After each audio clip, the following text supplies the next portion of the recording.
ጤና ይስጥልን ጠበቃ ቢቢተው ጤና ይስጥልኝ ሽሎሞ እንዲሁም ተመልካቾች መልካም ሳምንት እንደምን አለ አለን ለናንተ በዛሬው ዕለት አቶ አቢ የምናተኩረው የወታደራዊ አቃቤ ህጓ ባደረገችው ስህተት ወይም ደግሞ ጉዳዩ በመርመራ ላይ ያለውን እሷን በተመለከተና በግሏ ያመጣባትን ጣጣ ወይም ስሜት እንዲሁም ከመንግስት የአቃቤ ህግ ጋር ያላትን ግንኙነትና ይህን ዙሪያ አካባቢ ያለው የፖለቲካ ጉዳይና የህግ ጉዳዮችን አብረን እንቃኛቸዋለን። ከነገ ወዲያ ደግሞ የከፍተኛ ፍርድ ቤት ዳኛ አሸርኩላ የሚባለውን ልዩ መርማሪ የፍትህ ሚኒስትሩ የሾመውን ይህን ጉዳይ እንዲከታተል የፖሊስ የታማጆር ሹምም አልተቀበለውም፣ የመንግስት አቃቤህም አልተቀበለውም።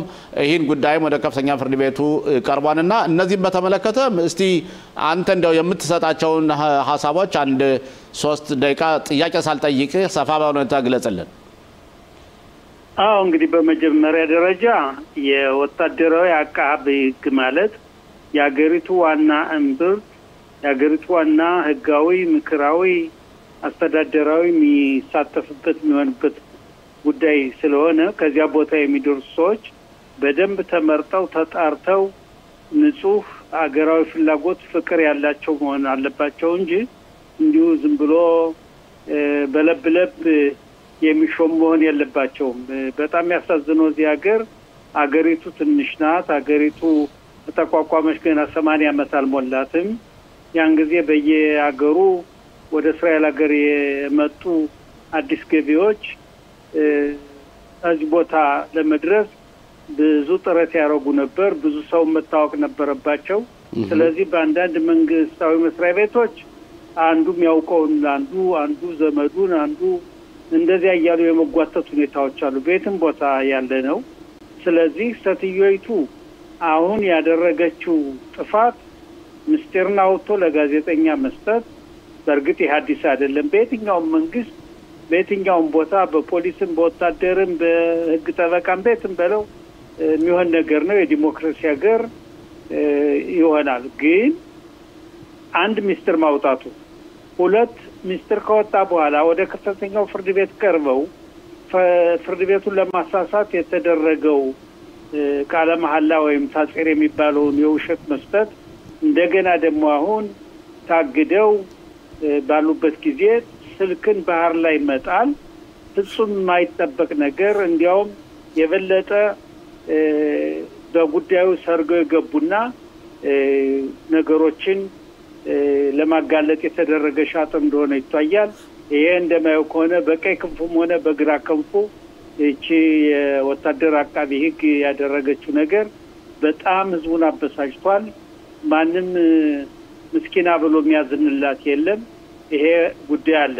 በሁለተኛ በኩል መንግስት የያዘው አቋም በህግ ደረጃ የተቋቋሙትን ህጋዊ ተቋማት አስተዳደራዊ ተቋማት እሱን ለመቀየር አንተ ሁላችንም እንደምናውቀው በአጠቃላይ ከ120 የፓርላማ መቀመጫ ውስጥ ከተለያዩ ፓርቲዎች የስልጣን ላይ ያለው ሳይሆን የተቃራኒውም ሁሉም በአንድ አጀንዳ ተስማምተው 80 ድምጽ አግኝተው አጽድቀው ያለውን መሻር የሚችሉበት ሁኔታ ያለ ባለጊዜው ነው ብለው 68 መቀመጫ ያዘው መንግስት የፈለገውን ለማድረግ አንድ ጊዜ አቃቤ ግን አንድ ጊዜ ከፍተኛውን ፍርድ ቤት የከፍተኛውን ፍርድ ቤት የተመረጡትን ፕሬዝዳንት ለመሻር የሚደረገው ጥረት ይሄ ከንቱ ሽኩቻ አገሪቱን እዚህ ደረጃ ያደረሳት ነው አለ። በተለይ በዚህ በ2 ዓመት ውስጥ አገሪቱ በደረሰባት ከፍተኛ ውስጣዊና ዓለም አቀፋዊ ውድቀት ይሄ በጣም ያሳዝን ነው። ስለዚህ ከነገ ወዲያ የሚደረገው ጥረትም እንደማየው ከሆነ ፍርድ ቤቱ ወይም ከፍተኛው ፍርድ ቤት ይህን ጉዳይ የሚቀበለው መስሎ አይታይም። በመሰረቱ በመስመሩ ምርመራው መፈተሽ አለበት እንጂ እንዲሁ ሚኒስትሩ በሾሙት የፍትህ ሚኒስትሩ በሾሙት ህግ ጠበቃ ወይም ቀደም ብለው የዳኛ የነበሩ እንደማይፈቅድላቸው የተረጋገጠ ነው። ግን ሁለቱም ወገኖች ግንባር የተፋጠጡበት ጊዜ ስለደረሰ የት ቦታ እንደሚደርስ ማክሰኞ እናያለን ማለት ነው። አቶ አቢ የሴትዮቱንና ሁኔታ በመናይበት ጊዜ በተለይ ወታደራዊ አቃቤ ህጓን አሁን እንዳልከው ባለፈው ደብዳቤ ጽፋ ለቤተሰቦቿ ወደ ሄርጸሊያ ባህር ውስጥ ልትገባ ፎቶ ስልኳንም ጥላ ውሃ ውስጥ ገብታ ተገኝታለች። አሁን ደግሞ በአርብ ዕለት ከእስር ቤት ተለቃ የቤት ውስጥ እስረኛ በመተሆንበት ጊዜ ደግሞ አሁንም ቢሆን በዛሬው ዕለት የክኒና ወስዳ ቤተሰቦቿ ለፖሊስ ጠርተው ስለዚህ እዚህ ላይ ያለው ሁኔታ በሙሉ አንዳንድ ለዘብተኝነት እየታየ አይደለም። እንደ ሴትዮይቱ ከፍተኛ ባለስልጣን ነበረች።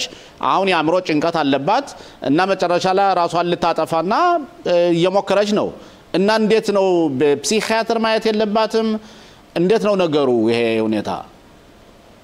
ፕሲኪያትር ማየት ግዴታው ነው። ሴትዮይቱን ሁኔታ ተገንዝቦ ባረዳ ለመስመጥ ወይም ለመጥፋት ያደረገችው ቴሌፎኗን የወረወረችው እንደገና እስር ቤት ስትገባ ደግሞ 24 ሰዓት ይመለከቷታል። በዚያ መሰረት ያለችበትን ሁኔታ የጭንቅላት ግምገማ የሚያደርግ ልዩ ዶክተር ቀርቦ ፈትሾ ውሳኔዎችን ማድረግ ስለሚቻል ግን በእኛ ልምድ እንዴት ነው በቃ ተጠየቀ ይሄ ይሆናል ብሎ የሚጠረጥር የለም። እንደዚያ ሊሆን በቅቷል። ሴትዮይቱ የሚያሳየው እንግዲህ በጣም በሰራችው ስራ ጭንቀት ውስጥ መግባቷን የሚያሳይ ነገር ነው። ይሄ ግዴታ የፍርድ ተቋማት፣ ፖሊስ፣ አጠቃላይ ጉዳዩ የሚመለከታቸው የሴትዮይቱን ጉዳይ በጥሞና መመልከትና ይሄን አይነት ሁኔታ እንዳታደርግ መከታተል አስፈላጊም ሲሆን አስገድዶ ሐኪም ቤት በማስገባት ሕክምና እንድትከታተል ማድረግ ይገባል። ጠበቃ አቢ አሁን እዚህ ላይ ያለው ሁኔታ በመናይበት ጊዜ በተለይ እቺ ሴትዮ የወታደራዊ አቃቤ ህግና ከሷ ጋር ብዙ ባልደረቦቿ በመርመራ ላይ አንዱ አጥፊ ያደረጉ ነው። ግን በአጠቃላይ አሁን እየተደረገ ያለው በመንግስት አቃቤ ህግ ላይ በወታደራዊ አቃቤ ህግ ላይ በህግ ባለሙያዎች በሙሉ በከፍተኛ ደረጃ ተጠይልነትን ያገኙ ነው። በተለይ ይሄ አንተ እንዳልከው ይሄ መንግስት የሚያቀርበው የህግ ባለሙያዎችን በጣም ያወግዟቸዋል፣ ህግ ለመቀየር ሞክራሉ። ይሄ መጨረሻ ላይ ያገሪቱን የዲሞክራሲ የፍትህ ሁኔታ የሚጎዳ አይደለም አቶ ፋሲል? ማለትም ነገሮች መስተካከል የሚገባቸው ነገሮች መስተካከል አለባቸው። ግን በአጠቃላይ አንድን ጉዳይ ወዲያውኑ በፖለቲካ ጉዳይ እየመሰረቱ እያሳዩ ይሄ መጨረሻ ላይ ያገሪቱን አይጎዳትም? በጣም ያሳዝነው እኮ ይሄ ነው። ይሄ ባለ ጊዜኛ ነው ብለው የሚያስቡ ኃይሎችና ከመንግስት ጋር አንዱ ነው አሁን የሚያደርጉት በህዝቡ ላይ የሚሆነው ክፍል በጣም ያሳዝን ነው። አገሪቱን ኦሬዲ ባለፈውም የሐማስ ድርጅት ጦርነቱን የከፈተው በእስራኤል ህዝብ መከፋፈሉን በጣም ተገንዝበን ነው ይረዳናል ብለን ነው የሚል እንሰደዋል።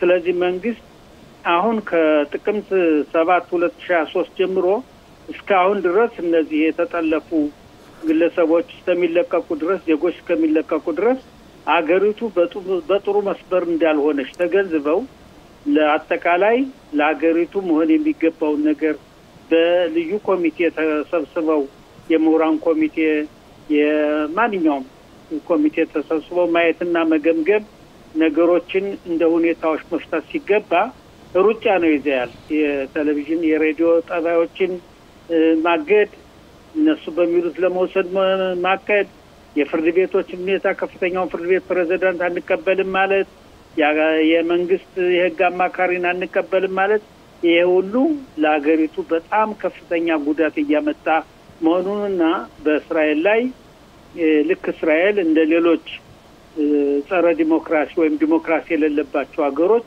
ወደዚያ አቅጣጫ እያመዘነ መሆኑን በአገሪቱ ማመን በአገሪቱ ህግና ደንብ በረቀቀው መሰረት መተማመን ሲገባ የግለሰቦች እምነት ነው ያለ ራባኖች፣ ጠቅላይ ሚኒስትሩ፣ የስልጣን ያለው ፓርቲና ሌሎችም ይሄ በጣም ለወደፊቱ ለእስራኤል ህልውና በጣም የሚያሰጋና በጣም የሚያስደነግጥ ነገር ነው። የሚያሳዝነው ነገር ለልጆቻችን ነው እኛ መቼም ምንም አንልም በተለይ አብዛኛው የእስራኤል ህዝብ የመጣው ዲሞክራሲ ካልነበረበት ሀገር ነው ስለዚህ ያን ደገፋ ያደረጉ አሁንም የሚናገሩ ሰዎች አሉ ግን ለወደፊቱ እስራኤል በመካከለኛው ምስራቅ ያላትን ህልውና የሚያናጋ ሁኔታ እየመጣ ነው ያለ ይሄን እንግዲህ እግዚአብሔር ይጨመርበትና መለወጥ ግድ ይላል ጠበቃ ቢብተው እዚህ ላይ ይሄ ተያይዞ ተመልካቾቻችን በደንብ አድርገው እንዲረዱት ከነገ ወዲያ የከፍተኛ ፍርድ ቤቱ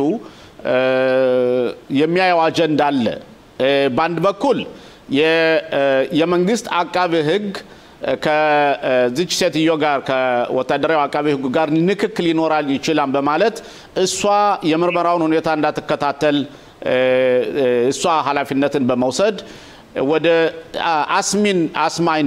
አይስማን የሚባለው የፕራክሊት ወይም ደግሞ ክስ መስራቹ ዲፓርትመንት ጉዳዩን እንዲመለከተው ብላ ወስናለች በአንድ በኩል ደግሞ የፍትህ ሚኒስተሩ ራሱ የነሱ አለቃቸው ደግሞ አኩላ የሚባለውን ዳኛ ሹሞ እነዚህ አይደለም ከዚህ ውጭ እሱ ለብቻው ኢንዲፔንደንት ሆኖ በጉዳዩን መከታተል አለበት የዚህን ጉዳይ ምክንያቱም መጨረሻ ላይ ወደ የመንግስት አቃቤ ህግም ሊሄድ ይችላል የሚለውን ጉዳይ በመርኮዝ ነው በአንድ በኩል ደግሞ የፖሊስ ኢታማጆር ሹሙ አይ ይሄ ምርመራ እኛንን ምንመረመረው በእኛ ላይ ነው እኛ ነው የምናየው ነገሩን ፍርድ ቤት ውስጥ የሚወሰን ድረስ ለዚህኛው ፋይሉን አናቀርብም ያወጣነው ፕሮግራም ዘን እንከታተላለን ይላል በዚህ መሐከል የሁለቱ ሚኒስተሮች ፉክክርም አለበት ወይስ በዛው ውስጥ ለውስጥ የሚደረግ ነገር ነውና የከፍተኛ ፍርድ ቤቱ ዳኞች የተወሰኑትም ደግሞ ሶስቱስ ምን አይነት ብይን ይሰጣሉ ብለ ተገምታለህ እንደ ባለሙያ እንግዲህ በመጀመሪያ ደረጃ አሁን በተፈጠረው ሁኔታ የፖሊስ ኃላፊው ይሄ ጉዳይ ነገር ውስጥ የሚፈጸም ድረስ በእኛ በኩል ነው መፈጸም ያለበት ብለው መወሰናቸው ጥሩ ውሳኔ ነው ምክንያቱም እሳቸው ያሉበት ሁኔታ ሚኒስተራቸው በጣም ቀኝ ክንፍ ነው ለሀገሪቱ አስብም ስለ ህግ አስብም የመሰለው የሚሰራ ነው ተብሎ በሚታማበት ጊዜ እሳቸውም የተሾሙት በሚኒስትሩ ስለሆነ ሚኒስተሩ ያላቸው ነው እንጂ ሌላ ይሰሩ የሚባለው ነገር ቀይረው እዚህ ደረጃ መድረሳቸው ጥሩ ነው በሁለተኛ ደረጃ ከነገ ወዲያ ከፍተኛው ፍርድ ቤት ሊያካሂድ ያቀደውን ችሎት በመለከት እንግዲህ የህግ አማካሪ አይነገሩን እንደዚህ ከሆነ ወደ አቃቢ ህግ አሳልፍ ያለው ብለው ፍቃድ ሰጥተዋል ቃል ሰጥተዋል በዚህ እና እንደማየው ከሆነ ፍርድ ቤቱ ነገሩን በጥሞና ተመልክቶ ምናልባት ወደ ጉዳዩ ወደ አቃቢ ህግ እንዲተላለፍና ምርመራው በዚያ በኩል እንዲመረመር የመንግስት የህግ አማካሪና ሚኒስትሩ የፍትህ ሚኒስትሩ በዚህ ጉዳይ ቀጥታ ተሳትፎ እንዳያረጉ ይበይናል ብዬ እገምታለሁ ሌላው የብይኑ ሁኔታ በመናይበት ጊዜ መጨረሻ ላይ ካልተስማማስ ለምሳሌ የፍትህ ሚኒስተሩ የከፍተኛ ፍርድ ቤት የሚወሰነው ውሳኔ አልቀበለውም ካለ ወደ መንግስት አምጥቶ ውሳኔ በመንግስት ሊያስወስን ይችላል ወይስ አይችልም እንግዲህ በእነሱ በያዙት ደረጃ ምንም ያግዳቸው ነገር የለም እናስወስናለን ይችላል አሁንም ዙሮ ከፍተኛው ፍርድ ቤት ምንድነው የሚወስነው ለምሳሌ የነገ ወዲያ ከፍተኛው ፍርድ ቤት ነገሩ በአቃቢ ህግ ማለቅ አለበት ብሎ ቢበይን እና የፍትህ ሚኒስትሩ ደግሞ ወደ አቃቢ ህግማ ይሄድም እኔ የሾምኩት ሚኒስቴር ነው ብሎ ዳኛው ቢወስን በዚያ መሰረት ምናልባት ፍሻራ የሚባል ነገር አለ ሁለቱም ወገኖች ቀርበውና ተነጋገሩ አንድ ውሳኔ ያርጉ የሚል ውሳኔ ያስተላልፉ ይሆናል ምክንያቱም ከፍተኛው ፍርድ ቤት ምንም እንኳን ኃላፊነት ቢኖረውም ስልጣን ቢኖረውም መንግስት የወሰነውን ጉዳይ በአጠቃላይ በዜሮ በማድረግ ሊበይነ አይፈልግም የሚመጣው ሁኔታ ስለሚያውቅ ነገሮችን በመነጋገር እንዲያውቁ ብሎ ለስለስ ባለ ሁኔታ ሊበይን ይችላል ግን እንደምናየው ከሆነ ከዛ ላይ ለሶስቱ ዳኞች ቪነር ሽታይንስ እና ሌላው ሶስተኛው ነረሳውት እነሱ የሪዮት ዓለማቸው ወደ ቀይ ክንፍ የሚያዝማማ መስሎ ይታያን ይባላልና ይሄስ ለዚህ ለሪያሪም ለብኒንና ለመንግስቱ ሊያረጋጋቸው አይችልም የነሱ ብያኔ እንግዲህ እነ ከነያይር ለቪን ወይም ደግሞ በስልጣን ላይ ያለው መንግስት ከፍትህ ሚኒስተር እነሱ በቃ ራስ በራስ ግንባር በግንባር ነው የሚፈልጉት። ግን ዳኞች ለነገሩ ለወደፊቱ መፍትሄ ይሆናል፣ ለተፈጠረው አለመግባባት መፍትሄ ሊያመጣ ይችላል የሚል ውሳኔ ይወስናሉ እንጂ የግራ ክንፍ የቀኝ ክንፍ በማለት አቋማቸውን ይዘው ይሟገታሉ ብሎ መወሰን አይቻልም። ምክንያቱም እያንዳንዱ ዳኛ እያንዳንዱ ባለስልጣን በሚሾምበት ጊዜ ከፖለቲካ ውጭ የሆነ ውሳኔ የመስሪያ ቤቱ የሀገሪቱ ሕግ አለ፣ በዚያ መሰረት መወሰን አለበት እንጂ በፖለቲካ ደረጃ ይወስናሉ ብዬ አላምንም። ሲምኻ ሮትማን የፍትህና የፍትህ ኮሚቴ ሊቀመንበሩ በክነሴት በዛሬው ዕለት የከፍተኛ የፖሊስ ኢታማጆር ሹሙን አቫሪያን እና ለምን ነው አንተ ለኩላ ሪፖርት ማትሰጠው ብሎ ሰድቦታ ነው። ይሄንስ እንዴት አየኸው? አቫሪያን ማለት ወንጀለኛ ማለት ነው። ወንጀለኛ አይወልህ የነሱን ድምጽ የነሱን ሐሳብ ማይቀበል በሙሉ በእነሱ ቤት እኮ ወንጀለኛ ነው፣ ጋጠ ወጥ ነው አርገው የሚያዩት። ስለዚህ ይሄን አሉ ማለት አይገርመንም፣ ሊገርመንም አይገባም። ምክንያቱም አላማቸው ለሌላ ነው። እነሱ ልክ ላለመሸነፍ እነሱ ያሉት ተቀባይነት ካልተገኘ ተሸነፍነ ወይናችን የሚል ባለ ጊዜ ወንበረተኞች ናቸው። እነሱ የሚያደርጉትን በጣም የሚያሳዝን ነገር ነው። ለሀገሪቱ ከፍተኛ ውድቀት እያስከተለ ነው። ስለዚህ ነገሮችን በጥሞና ማየት አለብን። አቶ ፋሲል መጨረሻ ላይ አንድ ጥያቄ አለች፣ እሷን መልስልኝና ከዛ እንለያያለን። ኳህ ሚያ የሚባለው ስዴት ማን ላይ ሲጠብቅ የነበረው ክፍል ወታደሮች የተወሰኑ ለምሳሌ ያንን ፊልም በማየት የተወነጀሉና ክስ የተመሰረተባቸው አሉና አሁን በተፈጠረው ሁኔታ እቺ አቃቤ ሕጓ መብት ሳይኖራት ነው ዋሽታለች እና የመሰረተባቸው እንትን ክስ መቋረጥ አለበት የሚሉ ነገሮች አሉና ይሄንስ ሕጉ ይፈቅዳን ሊቋረጥ ይችላል ወይስ እንዴት ነው የምታየው? አጠር ባለ ሁኔታ ይኸውልሽ ለሞ በስንት ዓመተ ምህረት እንደሆነ ትዝ ይላል እንጂ ሄብሮን በሚባል ከተማ አንድ ወታደር ያረር ወንበዴ ነው የተባለውን አቁስሎት ያበቃ ገድሎት ብዙ አለመግባባት ተፈጥሮ ነበር። እዚያ ላይ ይለቀቅ ይታሰር ከፍተኛው ፍርድ ቤት ህዝቡ ሰላማዊ ሰልፍ ልክ የዚያ ሁኔታ ነው። አሁንም ስደተማን ከተባለው ቦታ የተፈጠረው ችግር ተፈጥሯል፣ በቪዲዮ ተቀርጿል። እነዚያን ወታደሮች ታሰሩትን ለማስለቀቅ የቀይ ክንፍ ክነሴት አባልና ሚኒስትሮች ሳይቀሩ ሄደው በጉልበት አጥሩን እየገለበጡ የገቡበት ሁኔታ ነበር። አሁንም በህጉ መሰረት ይበየናል ወይም ደግሞ የወታደሩ ተቋም የጦር ኃይሎች ኢታማዦር ሹም ሌሎችም ለነሱ የምህረት ደብዳቤ ወይም ምህረት ሊያደርግላቸው ይችላል እንጂ ህዝቡ ወይም ፖለቲከኞች በሚያደርጉት ተሳትፎ እንትኑ ወታደሩ ኃይል ይሄን ጉዳይ ወደነሱ ያደላል ብሎ የሚያስብ ነገር የለም። ኦኬ የጠበቃ ቢቤታው በጣም እናመሰግናለን። በጣም በእውነት የሰጠህን መረጃና ትንተና የአስገራሚና አስደናቂ ነው። በጣም እናመሰግናለን። ሁለተኛ እስከምንገናኝ ድረስ መልካም ሳምንት ይሁንልህ። እንደዚሁም ለእናንተ አመሰግናለሁ።